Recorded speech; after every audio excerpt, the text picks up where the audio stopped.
కుల వ్యవస్థ అది యూనివర్సల్గా లేదు. గంగా సింధు మైదాన ప్రాంతంలో వెలసిల్లినటువంటి నాగరికత, గంగా సింధు మైదానంలో ఆవిర్భవించి పరిణామించినటువంటి ఒక సామాజిక వ్యవస్థ దక్షిణాది వింధ్యాపర్వతాల దక్షిణాది ప్రాంతానికి భిన్నంగా ఉంది. నేను తెలంగాణ చరిత్రను చదివి తెలంగాణ చరిత్రను అర్థం చేసినటువంటి క్రమంలో వింధ్యాపర్వతాలకి దక్షిణ ప్రాంతంలో ఉన్నటువంటి ఈ ప్రాంతంలో వెలసిల్లినటువంటి నాగరికత, ఈ ప్రాంతంలో వచ్చినటువంటి సామాజిక మార్పు అది ఉత్తర భారతదేశానికి ముఖ్యంగా గంగా సింధు మైదాన ప్రాంతానికి భిన్నంగా ఉందనే అంశాన్ని నేను గుర్తించాను. అంటే the so called cradle of Hinduism or the cradle of Hindu civilization happens to be the Indo Gangetic valley. Ganga Sindhu మైదాన ప్రాంతంలో ఇవాళ మనం ఏదైతే హిందూయిజం అంటున్నామో ఆ హిందూ సంస్కృతి, హిందూ నాగరికత వెలిసినటువంటి ప్రాంతం.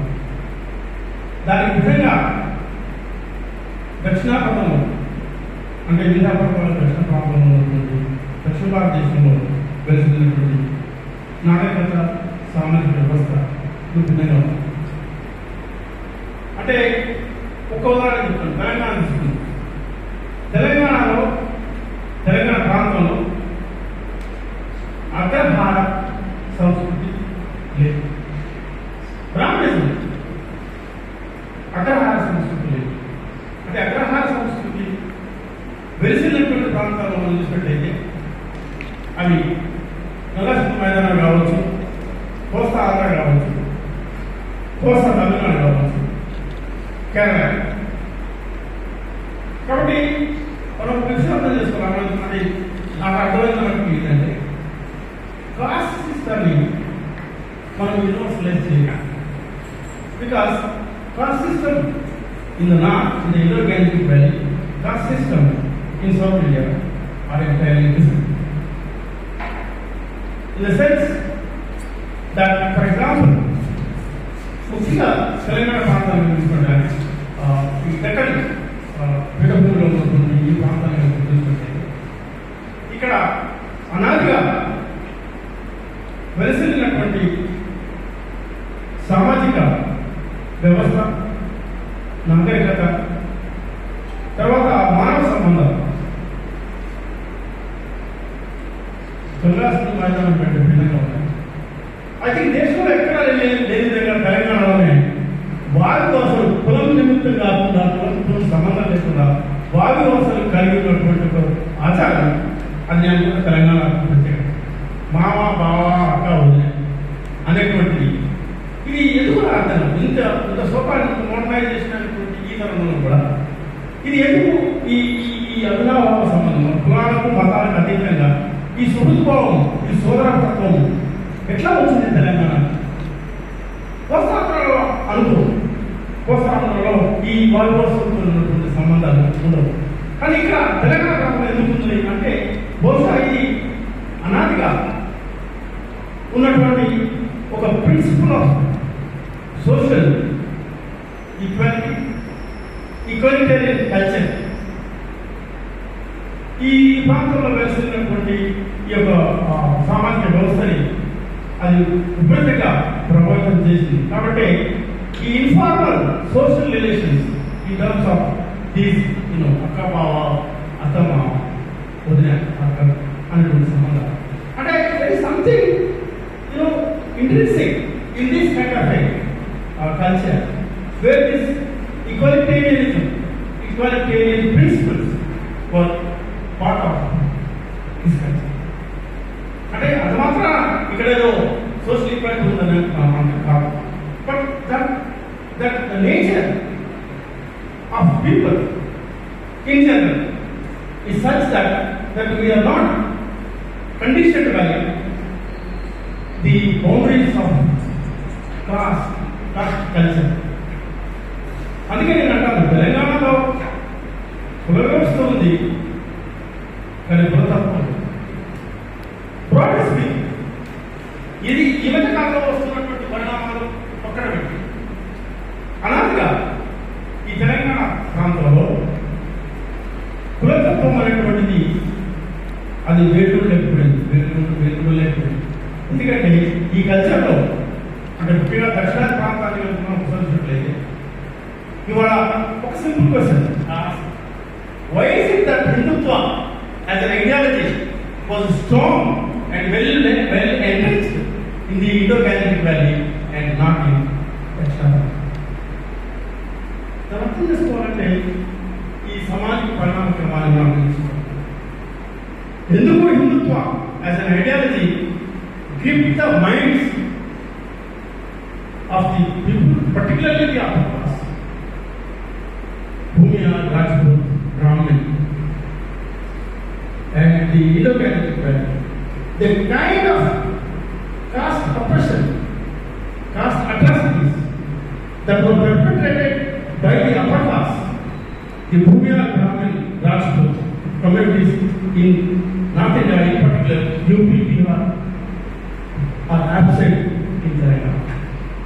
ఇందులో ఒకసారి ఆలోచించండి, ఎందుకు ఈ ముఖ్య తెలంగాణ తెలంగాణ ప్రాంతంలో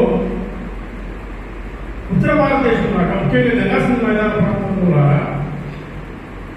కుల ఘర్షణలు కానీ కుల తత్వం కానీ కులాలోచన కానీ అది వేరు లేకపోయింది. ఎందుకు అంటే there is something unique or something peculiar of the way the social formation అంటే సామాజిక పరివర్తన జరిగేటట్టుగా మనం పరిశీలించాలి. నిన్న చెప్తున్నా జేడీలో నేను ఎప్పుడు ప్రాజెక్ట్ తీసుకునేటప్పుడు ప్రజా రైతాంగ ఉద్యమాలు కులం అనేటువంటి ఒక ప్రశ్న నేను లేవనెత్తాను. అప్పుడు మా JL professors very highly progressive Marxist historian విభజన డోగలత సతీష్ చంద్ర కులం గురించి మాట్లాడుతున్నాము. కులం ఎక్కడి కులమేది కులానికి ఎకడమిక్ డిస్కోర్స్ సంబంధం ఏంటంటే మీరు గుర్తుపెట్టుకున్న ప్లీజ్, నేను నా ఎన్ఎస్ఎల్ రాసినప్పుడు నేను ప్రెసెంట్ మూమెంట్స్ ఇన్ ఆంధ్ర అనే టాపిక్ తీసుకున్నాను. ఎక్కడ కూడా నా థీసిస్లో 250 పేజీల థీసిస్లో కులం అనే మాట నేను వాడాను. I only talk about class, the rich peasantry, the middle peasantry, the poor peasantry, dedicated levels. I analyzed the present society, present movements in Andhra in terms of this Marxist classification and categorization. But they never processed from another. They never taught us about caste, the role of caste in present society, how the caste communities are integral to the present society. కులమైన మాట వాడు వాడాలి, అదొక tab. అందుకే విభజన గోవిలత సర్వేపల్లి గోపాల్ వీళ్ళెవరు కూడా మాకు కులం గురించి చెప్పలేదు, కులం గురించి మాట్లాడలేదు, కులం గురించి చర్చించలేదు. మాకు కూడా అదే మా స్పృహంతా కూడా Marxist analysis, class centered society. In this Marxist framework of analysis was given to us, including Mao Zedong. But we were not told about Pune. We were not told about, the caste philosophers. We were not told that the caste was also a dynamic social force. In a way, Indian society ఎప్పుడు కూడా స్టాటిక్గా లేదు, అది నిరంతర చలనం, నిరంతరం మార్పులకు లోనవుతుంది. So కాబట్టి ఈ కులానికి ఉన్నటువంటి ప్రత్యేకత ఏంటి, కులానికి సంబంధించినటువంటి అంశాలు ఏంటి, ఈ కులం బేసిస్గా వచ్చినటువంటి అనేక ఉద్యమాల గురించి మరి మాకు జేడీలో బోధించడం. మా ప్రొఫెసర్స్ దేవర్ అనేవే they were ignorant of the caste and the caste system and the role played by the caste. అంటే ఆనాడు జరిగినటువంటి ఏదో ప్రోగ్రాంలో JNU in those days of course was a great center for debate and discussion. చాలా పోటాలు పోటీగా రాత్రి చర్చలు జరిగి ఆ చర్చలన్నీ కూడా ప్రజలతో వర్గ ప్రాతిపదిక మీద సరిగా చెప్తే అందుకే నేను ఉస్మానియా యూనివర్సిటీలో 84లో జాయిన్ అయినప్పుడు ఆ మండలిక మండలి ఉద్యమం కాలంలో ఈ ప్రశ్నకు మొదటిసారిగా చర్చ వచ్చింది. కుల ప్రాతిపదిక మీద ఎట్లా ఆర్గనైజ్ అయినారు? ఇంత రాడికల్ క్యాంపస్ అయినటువంటి ఉస్మానియా యూనివర్సిటీలో వెలమ రెడ్డి ఆదివాసీ కులాలకు చెందినటువంటి విద్యార్థి నాయకులు వాళ్ళు డామినేట్ ఎట్లా చేశారు? ఎడ్యుకేషనల్ రిఫార్మ్స్ లో భాగంగా దళిత బహుజన వర్గాలకు చెందినటువంటి సమూహాలు మొట్టమొదటిసారి ఒక రకంగా చెప్పాలంటే I belong to the first generation of Dalit Bahujana students who entered the portals of higher education in Telangana. నేను తిరుమలి ప్రేమమాంగి దళిత బహుజన స్టూడెంట్స్ అంటే ఇవాళ ఉత్తర భారతదేశంలో కంటే భిన్నంగా ఇప్పటికి కూడా ఉత్తర భారతదేశంలో చూసినట్లయితే Dwija caste and communities they dominate all the higher educational institutions, whether it is Lucknow University, whether it is Calcutta University, whether it is Delhi University, you will clearly see the dominance of the Vijas, Brahmin, Bhumiya, Rajput communities. కానీ దక్షిణ భారతదేశంలో ముఖ్యంగా తెలంగాణలో ఆ పరిస్థితి ఇక్కడ వచ్చినటువంటి కుల వ్యతిరేక ఉద్యమాలు ఒక civil societal democratization was initiated by these various social reform organizations and associations. ఈ ఒక్క విషయాన్ని మనం ఒకసారి ఆలోచించుకుంటే there was a total absence of the caste organizations, caste associations in our country. మీరు ఎక్కడ కూడా యూపీ బిహార్ తీసుకోండి, ఎక్కడా కూడా మీకు ఈ యొక్క కింది కులాల యొక్క సంఘటనలు కానీ ఆర్గనైజేషన్ కానీ కనపడదు. ఎందుకంటే అక్కడ the dominance of the dwijas is so complete both physically intellectually that the Shudras and Ardhashudras could not gain access to the higher education, to the portals of the colleges and universities. But whereas in the south or in the Deccan, the situation was quite different because of the yeoman services done by Jyotiba Phule, Baba Saheb Ambedkar, and Periyar Ramaswamy Naicker and others. I think this is very, very important to understand the way the social transformation has taken place in the Indo-Gangetic Valley and in the Deccan, including the south, the extreme south. And I always say this precisely because to understand the specific nature of social evolution, ఈ ప్రాంతంలో జరిగినటువంటి సామాజిక పరిణామ క్రమము, సామాజిక మార్పు, ఇది చాలా ముఖ్యమైన అంశం. ఇవాళ హిందుత్వ శక్తులకి, హిందుత్వ భావజాలానికి సరైనటువంటి పునాది లేదు. By nature I think the south Indian society బ్రాడ్గా మనం అనుకున్నట్లయితే ఈ మతతత్వ వాదాన్ని అది ప్రతిఘటిస్తూ వచ్చింది. ఇక్కడ జరిగినటువంటి అనేక సంఘ సంస్కరణ ఉద్యమాలు, ఇక్కడ జరిగినటువంటి ఒక social particular journey, the social upheaval and the protest movements are so significant that they did not allow the civil society to be dominated or to be captured by the Vija communities.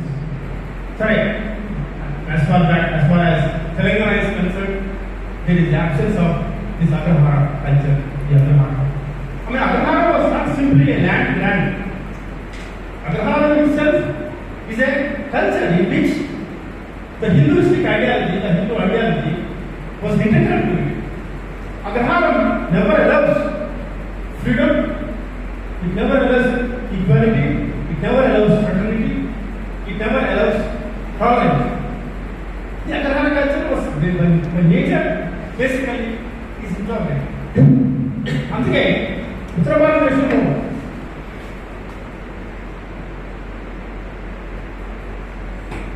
వాళ్ళు civil సొసైటీతో commitment, whereas in the south it was not the case.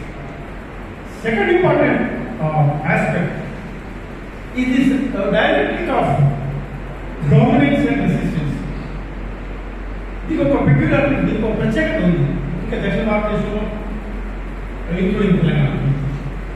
అంటే అనాదిగా ఆధిపత్య భావజాలానికి వ్యతిరేకంగా ప్రత్యామ్నాయంగా ఒక social democratic egalitarian ideology had taken roots since ancient times. నేను మాట కాన్షియస్ చెప్తున్నాను. శాతవాహన కాలం నుంచి, కాకతీయుల కాలం నుంచి, కుతుబ్ షాహీ ఆసఫ్ జాహీ కాలం వరకు ఒక కంటిన్యూటీ ఉంది. అదేమంటే resistance to the dominance in this part of the country, in this